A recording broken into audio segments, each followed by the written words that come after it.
Venus de Moorea, ils ont débarqué à presque 200, des familles comme des groupes d'adolescents. Venus passer un samedi soir à Tahiti avec des motivations très diverses. À l'origine, on a une demande de la troupe Heihere, qui est une troupe de Moorea, qui voulait se produire ce soir au Heiva des écoles. Malheureusement, ils n'étaient pas suffisamment nombreux pour qu'on mette en place une navette nocturne et demander un retour à 22 h.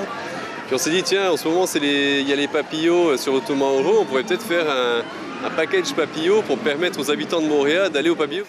Pas de fête foraine cette année pour les habitants de l'île Sœur. Alors quand l'opportunité d'une navette s'est présentée, le succès a été immédiat, même si les attractions finissent par peser sur les portefeuilles des familles nombreuses. C'est pour profiter des manèges qu'il y a, comme à Moorea, il n'y en a pas, on vient sur Tahiti.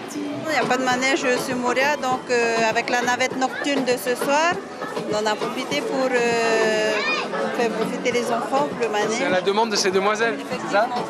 Oui. C'est pas grave, on va venir quand même pour faire plaisir nos enfants. C'est une fois par an et voilà. Une bonne dizaine d'agents de sécurité quadrillent l'espace de fête devenu malheureusement un lieu de rendez-vous pour les amateurs de bagarre. En réalité, ces fights, comme on dit, ont lieu en général à l'extérieur, sur les parkings ou autour du rond-point voisin. À l'extérieur du site, oui, mais par contre, à l'intérieur du site, il y a juste 2 bagarres. Quand il y a une bagarre à l'extérieur du site, vous faites quoi alors ? Nous, on se rapproche vers l'entrée pour pouvoir empêcher les jeunes d'entrer. Et puis moi, j'appelle la gendarmerie et la police municipale. Là, vous n'avez jamais été obligé de fermer la fête à cause de ces bagarres-là ? Non, pas du tout, pas du tout.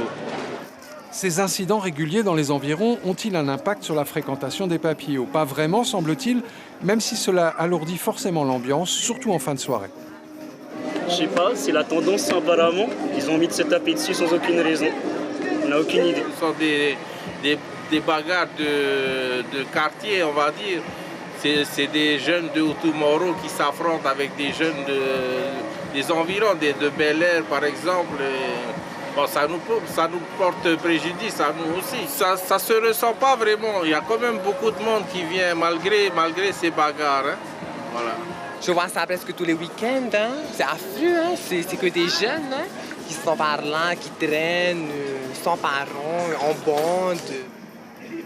Selon les vigiles, ce sont souvent des jeunes de 13 à 15 ans qui se livrent à ces bagarres. D'autres adolescents présents en famille ont choisi un autre chemin, plus rassurant, même s'ils ont aussi un sacré punch. Tu n'es jamais bagarré ? Si.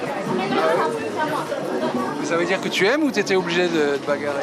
J'étais obligée de me bagarrer parce que c'était pour me défendre. C'est pas bien. Il faut se défouler sur le ring. Faut pas se bagarrer dans la rue. Là, on est là pour s'amuser. Les lampions de la fête resteront allumés à Otomaoro jusqu'au 16 août, en espérant que les événements extérieurs resteront maîtrisés et ne viendront pas gâcher ce moment très prisé des familles.